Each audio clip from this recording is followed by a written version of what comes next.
Welcome to C2GTalk, a series of one-on-one interviews with influential practitioners and thought leaders to explore the governance challenges raised by emerging approaches to alter the climate. I'm Janos, Pasztor, Executive Director of the Carnegie Climate Governance Initiative, or C2G.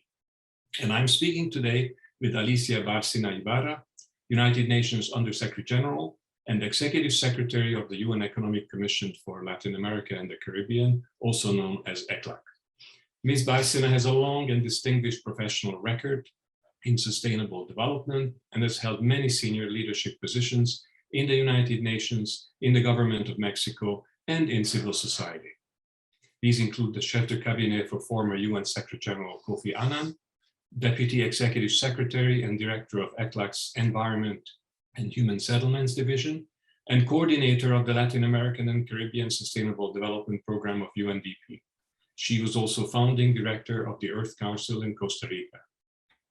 Alicia Bárcena, welcome to C2GTalk, and a special welcome from me personally, as I had the opportunity to work with you in a number of capacities in the past, including at the Earth Council, preparing for the 1992 Earth Summit at Rio de Janeiro, and also in a number of other UN teams that you worked in. So Alicia, welcome, and I look forward to our discussion. Thank you so much, Janos. For me, it's a great pleasure to be here with C2G and with you, especially because, as you very well said, we have been working together, for 3 decades, I think, and we started together in this wonderful team of the Earth Summit. So thank you so much, and I'm very pleased to be here with you today. Thank you very much, Alicia. So I would suggest let's start with the big picture. The world faces multiple interlocking crises, including climate change, biodiversity collapse, and of course the pandemic, just to name 3. How can governments start tackling these crises together with the urgency they demand as part of broader efforts to achieve sustainable development? And what is your regional commission, ECLAC, doing to promote regional cooperation and to support member states to tackle these challenges? Thank you. I think this is a very important issue. And I would like to say that today, on top of this interlocking and systematic crisis, because these have already been, we have been seeing this crisis emerging already. And I think we have, besides the pandemics, we have a climate change, massive migration, inequality, increasing debt. And I think I would say a weakening of the multilateral system. And this is something that I'm really worried about. One of the things that I believe we are facing today in the world is a deepening of the asymmetries. That is, one of the examples of this deepening of asymmetries is the access to vaccines, for example, where the inequality of access to vaccines is dividing the world, fragmenting the world, really. Islands of immunity on the one hand, and countries that have not even have one vaccine available. So that's one example, but the other one is climate change, actually, because we also have countries that are very affected by climate change. And as you and I worked in the Earth Summit, we know that the principles of Rio, one of this was common but differentiated responsibilities, which has been a problem all over. But again, the carbon budget of the world is decreasing rapidly, and access to this carbon budget is very preoccupying because developing countries do not have the technologies and so forth to operate under these conditions. And we have to do 2 things. One is mitigation of carbon emissions, but the other part, which is so important, is adaptation. Now, how are we tackling these 3 crises? I think we have 3 main, and this has been providing I would say a cultural and an existential shock. This is where we are today.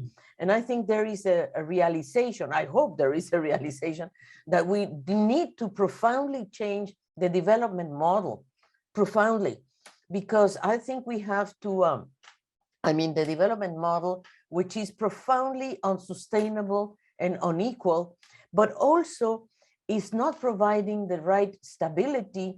It's very low in terms of growth and sustained growth. We also have these cycles that operate normally. Secondly, there is a growing inequality in the world, concentration of income and wealth. And I think this is something we need to tackle.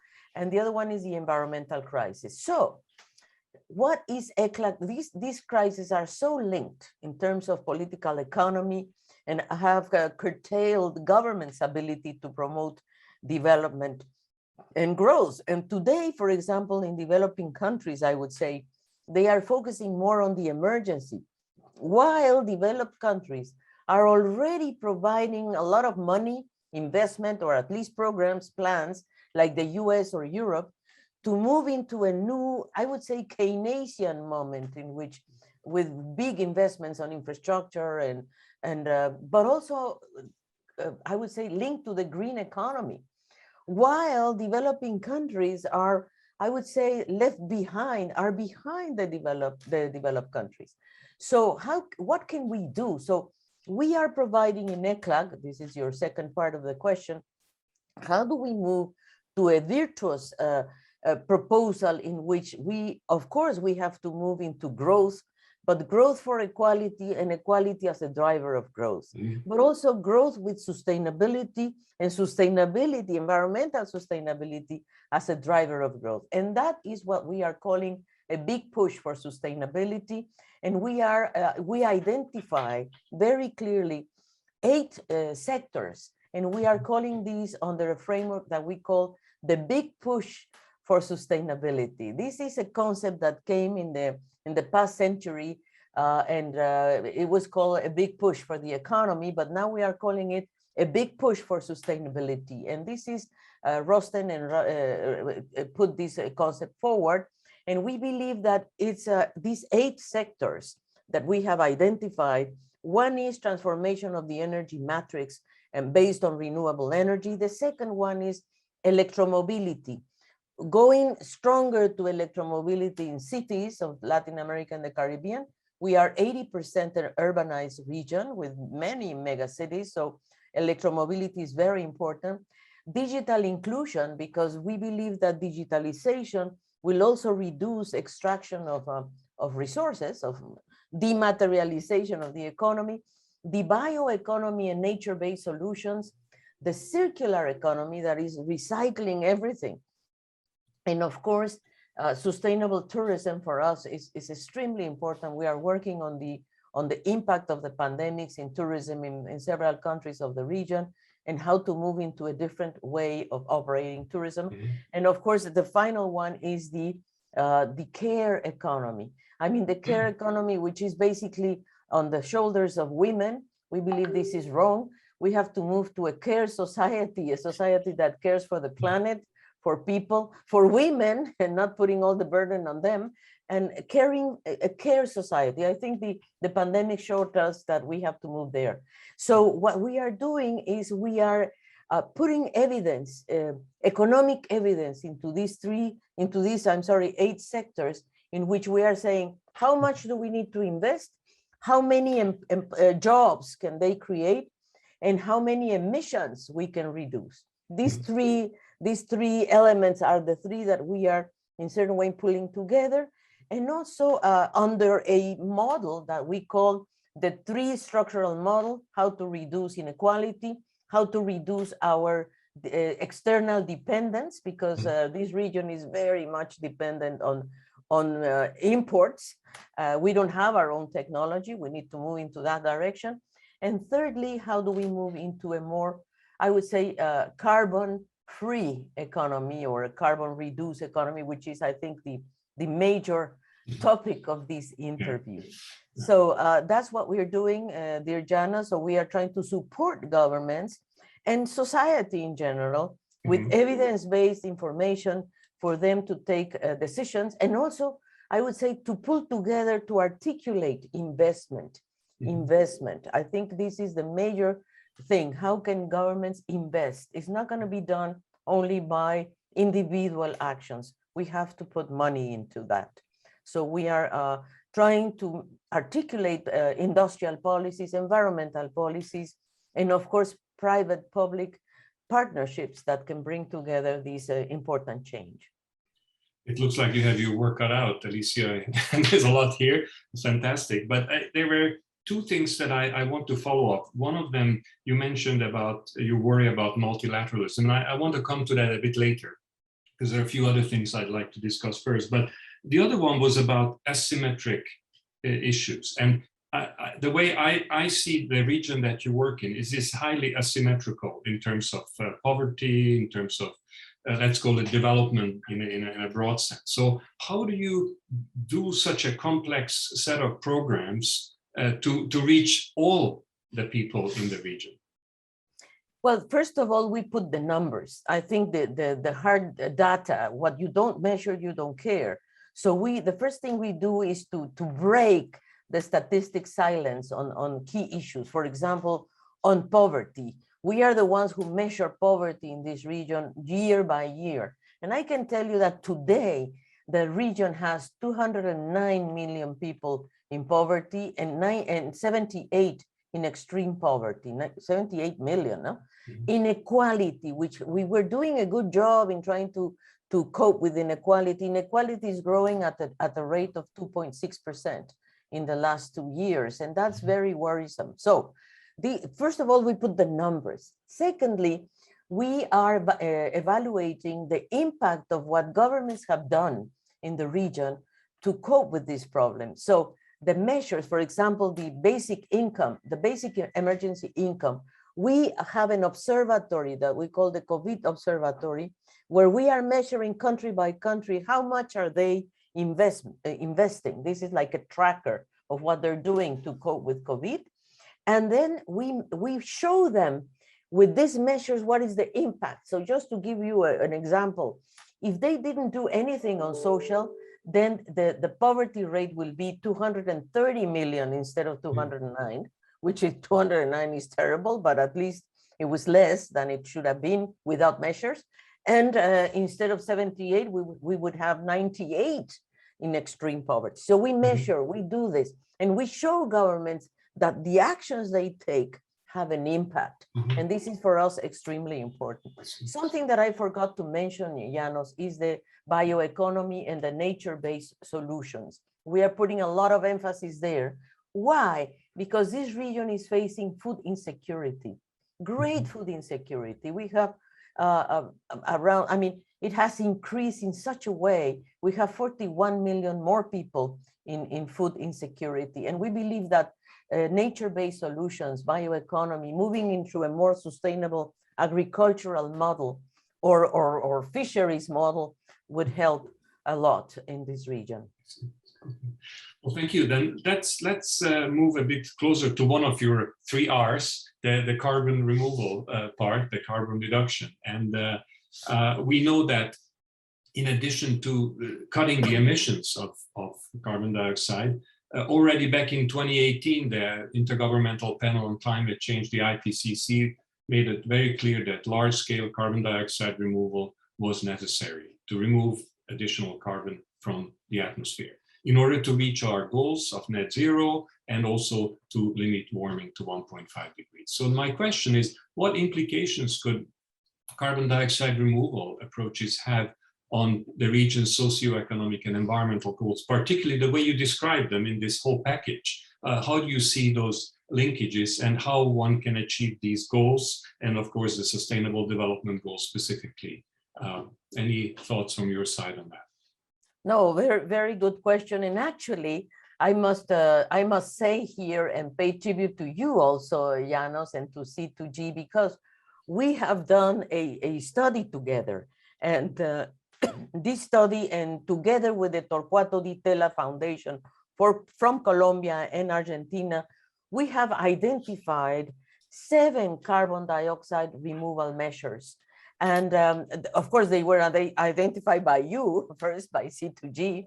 But what we're trying to do is, what would be I would say, the implementation or the moving ahead of these 7 measures in our region. And we have 2 examples, which is Colombia and Argentina.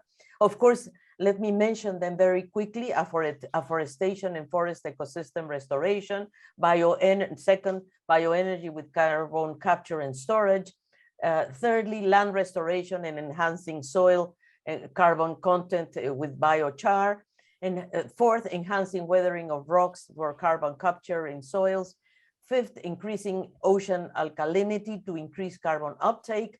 Six is the direct air carbon dioxide capture and storage. And finally, seven, ocean fertilization. Now, what did we do here? How do we approach this? Number one is, what is the state of the art knowledge plans development? Where are we? What are the CDR scenarios for some countries? And are the technologies available? And thirdly, analysis of the economic, social, and environmental implications. So we have done this analysis together with you. And on all these CDR options, there is a precedent in the region. And this is something that we need to take into account.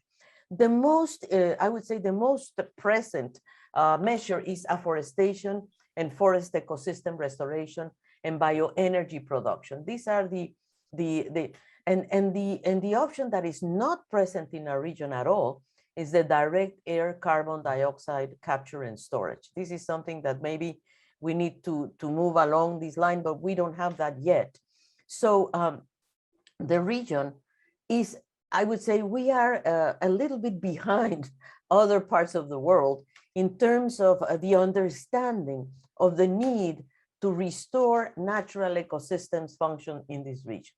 So that's why, and this is so important because although we are a very mega diverse region, I think we are yet a long way to have the politicians understand that the most important thing to do actually is to capture carbon and that I would say the protection of energy, of the nature, afforestation, forest ecosystem restoration could be very important, and land restoration, by the way, and enhancing soil and carbon content with biochar. Of course, bioenergy with carbon capture and storage has been done, by the way, with some of our, I would say, indigenous peoples and traditional, I would say, mechanisms that they have used for agriculture, as well as enhancing weathering of rocks for carbon capture in soils. These are things that are, I would say, our people, our peasants, our, as I say, indigenous peoples were doing before. So we have to rescue that knowledge. Of course, increasing ocean alkalinity to increase carbon uptake is a very important one. We have a tremendous amount of ocean access in this region, and oceans can be a great option, not only to increase alkalinity, but also to fertilize oceans. So these are the things. Now, what are the findings? I think this is something that we need to see. For example, in relation to the Sustainable Development Goals, the main findings are that we have to diversify the economy of this region. Why? Because South America is very much oriented, and I'm worried that this pandemic is even deepening this trend on reprimarization, which means extractive industries, because the prices of mining are better, because the prices of food are better. So these are, I would say, providing the wrong incentives, in the sense that we are going more into extractive industries and doing the wrong things instead of the right things. So we have to make them understand that it's not that the best way to move. And then, of course, this brings a risk of competition for land, for food, for biomass, for energy, and the use of agrochemicals. That is the other, I would say, very high risk. You can see what's happening in Brazil, for example, in the Amazonia, which has been, deforestation is growing at a rate that is astonishing, but also the use of agrochemicals or chemicals in general. So, so how to implement large-scale CDR approaches is something that we really need to do. So we have been valuing or evaluating effects on the 3 types of CDR that this region is already putting in place.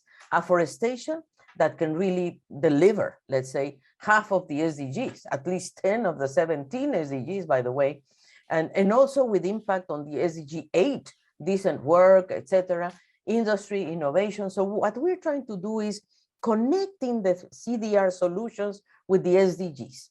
because that's another way of pulling together what can these solutions bring to the, of course, the 2030 agenda, but also to the development of this region.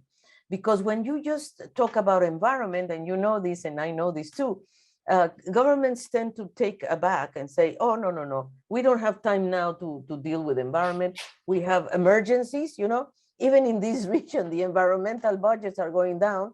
So we have to connect this with the economy. That's what we need to do. And with the social development. And that's what we're trying to do. Now, the other thing, the BECS, the process of extracting bioenergy from biomass and capturing and storing the carbon by removing it from the atmosphere, could really positively have a lot of impact on clean energy, on decent work, on industry, innovation. So we believe this can also be very good. Enhancing soil content with biochar, the charcoal, as I said, this is something that has been done by countries already in the region. So we did an analysis of these three, only these three, by the way, the afforestation, the BECS, and the biochar in these countries that I mentioned, Colombia and Argentina.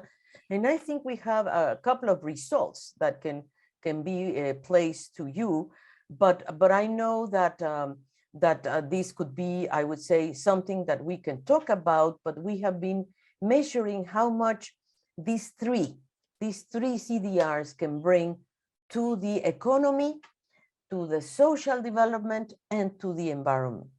So and we are evaluating the key constraints for implementation, the key, I would say, positive impacts, which I think are many, and key potential negative impacts as well, because that's another thing that we have to do, to see what could be the three things, and mention that to the countries as examples, I mean. Can I just ask you to go a little bit deeper here, because you've spoken a couple of times of connecting these carbon removal approaches to the SDGs, to the economic development, that there's no money in the environment, and so on and so forth. So could you imagine turning this around completely and say that actually we need a development-oriented carbon removal? That is, the focus is on development, and a side effect, if you will, an important one, is removal of carbon. To really do that do you see that happening in the region? Well, you see, the thing is that not yet, except in a couple of things. I mean, I think people are realizing the importance, the economic importance and the social importance of afforestation. This is our role, actually, Janos. The role of my commission is to show the economic and social importance, because when you, as I said before, the ministers of finance or the ministers of planning or economy, they want to hear how best they can do. So yes, I think that there are some examples, and let me put a couple of examples. We have measured how much you need to invest to move electricity, the production of electricity, from carbon-based to renewable energies. And we calculated for the next decade, which is 2030, how much would we need to invest. And we need to invest around 1.5% of GDP every year. And that will generate 7 million jobs, which is a basic thing that we need to do. And also we can reduce 30% of carbon emissions. So we show this example, and this is extremely important because the government say, okay, this is important. So we are also measuring. For example, I presented yesterday the foreign investment that comes in the region, the FDI, foreign direct investment, and we can see that the investment that is coming much more to the region is precisely on renewable energies. So this is a big incentive. Okay, so renewable energies is something, and BECS can produce clean energy, and this is what we are talking about, and also can produce jobs. And generate BECS plants operation, for example, jobs created for BECS. We are trying to see what type of plants, what type of investments can be associated to BECS, because then how many jobs you can produce, and how, and so with the three impacts in a way. And then with biochar, I think we also have And of course, we are doing the same with reforestation. How much we would need to invest?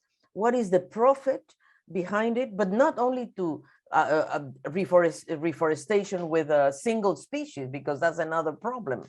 Eucalyptum or pinus, we can do pines, we cannot do that. So we are offering solutions about how much, I would say, how much money they need to invest on these three areas, at least: afforestation, BECCS, and biochar. What type of logistics do we need for the three? What type of investment we need for the three? And what type of industrial development is behind, actually? What we are talking here is about industrial policies, because that's the bottom line. We need to change the way we produce. So we are connecting these three with industrial policies that are needed, what type of regulation we need, regulatory frameworks, what type of public investment is needed, who are the actors behind so they can be brought to the table. And of course, we have to show, which is the major problem today, how many jobs can be created. Jobs, because this is the main question that everybody's behind. Okay, well, thank you. Let's change a little bit the topic now, moving to the stratosphere, if I may put it this way. So there are ideas, new ideas to lower global temperatures by reflecting sunlight into space in order to reduce the risks of overshooting temperature goals, such as through the so-called solar radiation modification techniques. These include ideas to brighten marine clouds, or even to spray reflective aerosols into the stratosphere. How and in what forum might decision makers consider the risks and benefits, as well as the governance challenges and opportunities posed by these approaches, compared to the expected impacts of climate change? And more specifically in the region, how could the region, Latin America and the Caribbean, bring justice and equity considerations to the table in these global solar radiation modification discussions? Well, the IPCC has been quite clear on this, that in addition to emissions reductions, carbon dioxide removal will also be needed if we want really to go to net zero and thereafter net negative emissions. So, but solar radiation modification could be quite controversial, and that's where we need to collaborate with you, because what we need to do is to make sure that we understand first of all, the distributional effects, again, asymmetries. How can, this solar radiation modification could be catastrophic for some countries. So much like it will be with a runaway of climate change. So we probably need to develop compensation schemes, so to make sure that what we do globally doesn't affect some and put others into, we know the problem is global. That's the thing. We know it's global. So I think that developed countries need to understand that if they are going to engage into I would say, a solar radiation modification, which I think is tremendously important for the global climate, there has to be studies behind of who loses and who wins globally to address the asymmetries. Because today we are, I think we are in a very bad situation in terms of adaptation. The financing for adaptation is very low in comparison with mitigation. So countries are becoming very frustrated, at least in my region, I have to say. So I think we need an approach to this, that we have to say two things, I guess. How to scale up the technological uncertainty of these solutions. We need to know how to, I would say, it's how to bring more certainty on these technological solutions, to apply the precautionary principle, I think, and then critical governance issues, such as governance, including a ban if it's the risk scenarios, and awareness and capacity to take informed decisions. Now, where to discuss this? That's a very key question, because, when we do this only in the framework of climate change, we know that there are very few, I mean, not few, but it's not the whole set of actors that need to come to the table. And I think we need a global discussion, but also a regional discussion. And that's where I believe ECLAC can play a good role there, and the economic commissions in general, because besides needing a national discussion, country by country, I don't think that's going to help us that much. We need to have a regional discussion to bring the awareness of the decision makers to the table. And that's where C2G can help us a lot, because I think there is I don't think this is general information already. I think people need to understand what SRM is and what does it bring and how does it include to brighten marine clouds or to spray reflective aerosols into the stratosphere, and how that is going to impact, I would say, the climate, not the global climate, but the annual climate. Let me put you an example. In this country, Chile, we are facing a drought, a tremendous drought. You can't imagine. So people here are talking, what are we going to do? Are we going to bombard the clouds? You know, even they are talking about that, you know. Yeah. So not only to brighten the marine clouds, but to break them, you know. So we need to put into perspective. So we need to bring this to the table. We believe that ECLAC would be a good place to bring these issues to the table, to discuss it, because we also bring to the table a different crowd, let's put it that way. Not all the environmental crowd, they could have come to the table, of course, but the energy ministers who are going to be asked about this, and of course the ministers of finance who are going to put the money, and the planning ministers, and of course I would say the economic ministers in terms of who are those who are working with industries and with companies and with the private sector. But basically I think we need to do some homework and I think we can do it together with you, I hope, to understand the pros and cons of SRM. And as I said before, if this is going to deepening the asymmetries or not. Mm-hmm. Well, we'll be certainly happy to continue to work with you also on this topic, and also with other partners that you feel would be appropriate in the region. So we'll be happy to do that. But just one more question on this. And you've talked a lot about the pandemic, and of course it's on our minds all the time. The question is, what can we learn from the pandemic in regard to this issue? And my question is, does the world need a kind of a mission to address solar radiation modification, a sort of a big mission project? And what would that look like? You're totally right. I think a mission, just like Mazzucato, you know, Mariana Mazzucato talks about these missions, you know, and I believe you're right. I mean, if we don't have a global mission to understand why we really need to reduce the risk of overshooting temperature, because at the end of the day, Janos, the drought we are going through, the floods in China, etc., are a result of the bad things we have done. And we need, I would say, like a big solution, because gradually we're not going to solve this problem. And this is what we need to make people understand. So we definitely need a mission approach. What does a mission approach need? First of all, public investment. We understand that. And we need to understand, I mean, if the US is talking about, well, now they are pulling a budget of $3 trillion into the economy, and they are talking about 8 trillion in the future. And Europe is putting at least 750 billion euros into the economy. Can they, two of them, together with China, put together a mission approach for SRM? I think this is very important. But we need public first, because as the mission to the moon, it was public. Then, of course, now we have the private sector trying to go to the moon in tourism. Okay, fine. But that's a different story. You know, the thing is that we need a mission that is engaging public investment, engaging private actors.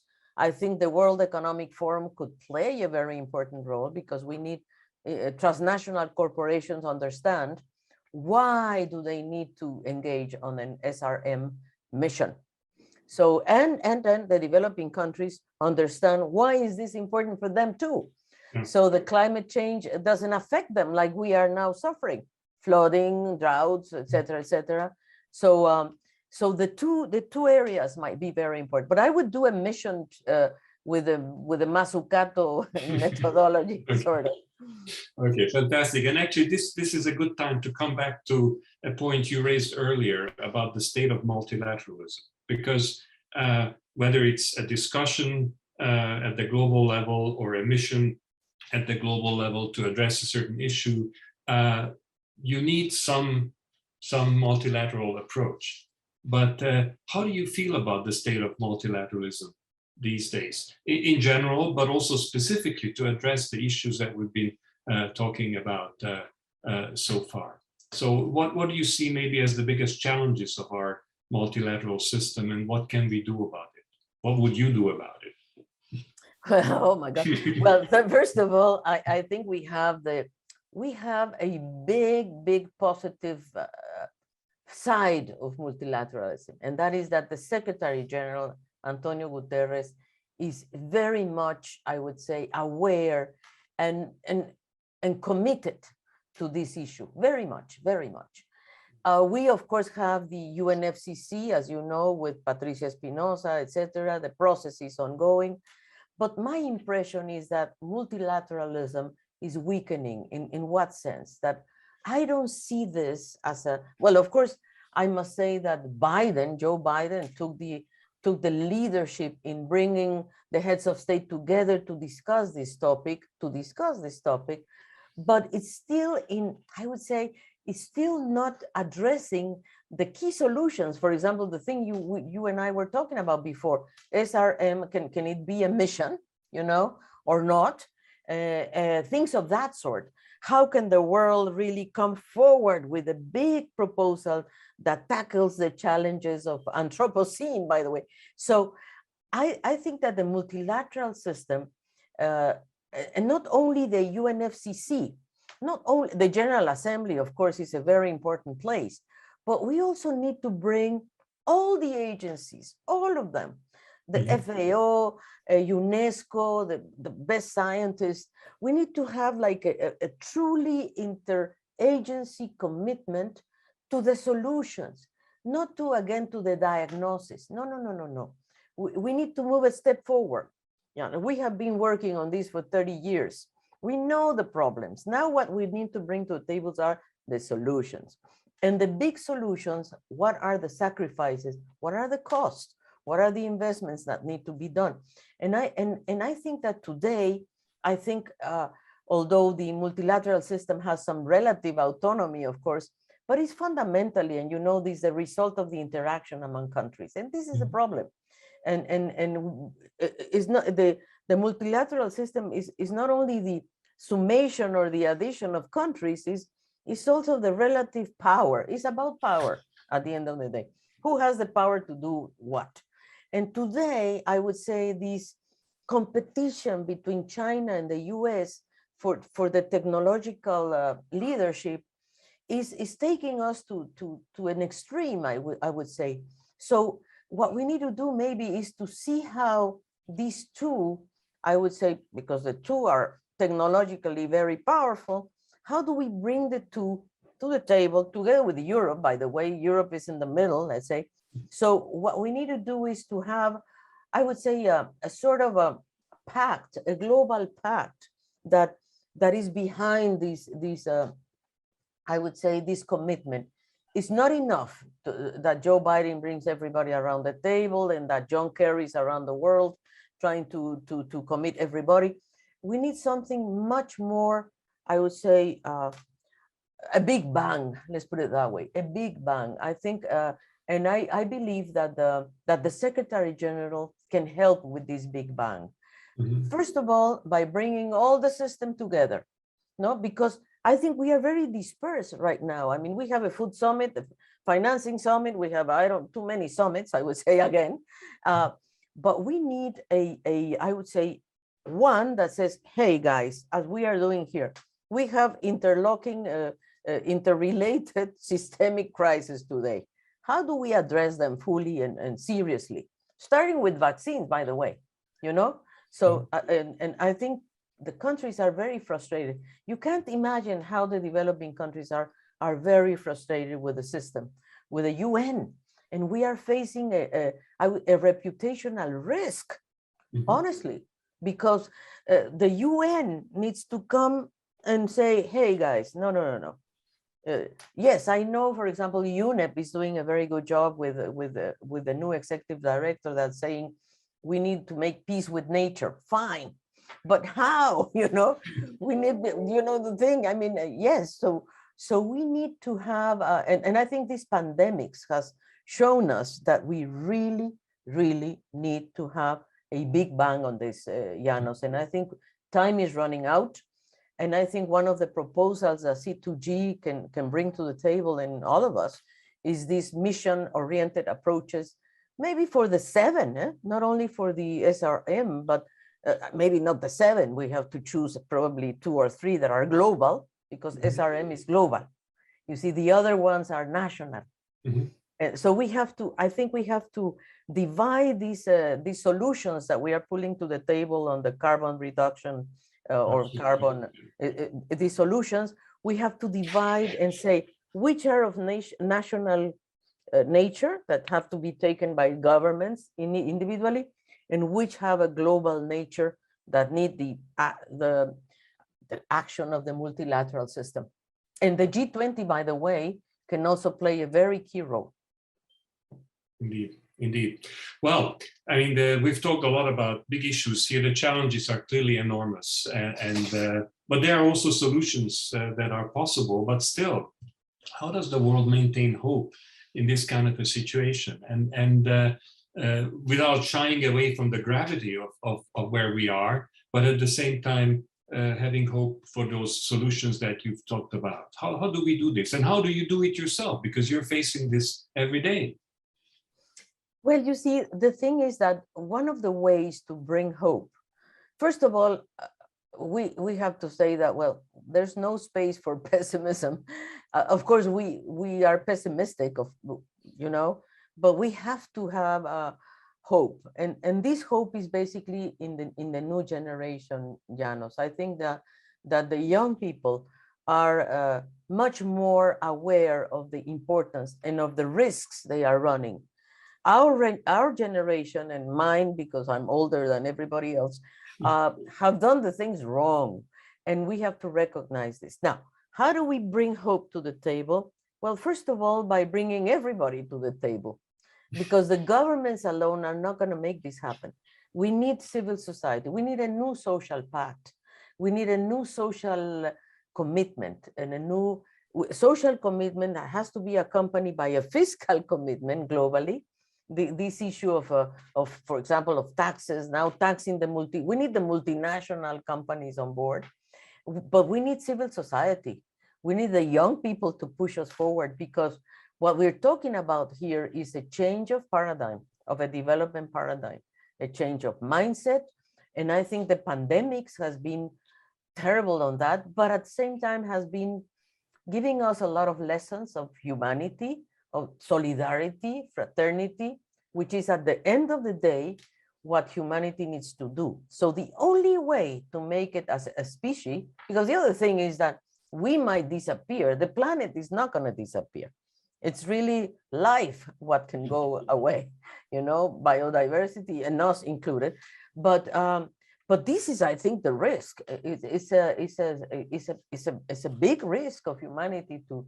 We are in the I would say in the risk of disappearing as a species, and I think collapsing, I would say, and I think we have to. We don't want to frighten people, but we need to make everybody understand that we can really move towards a more inclusive, humane, and compatible life, which has to move away from extreme consumption, which is what we're doing today.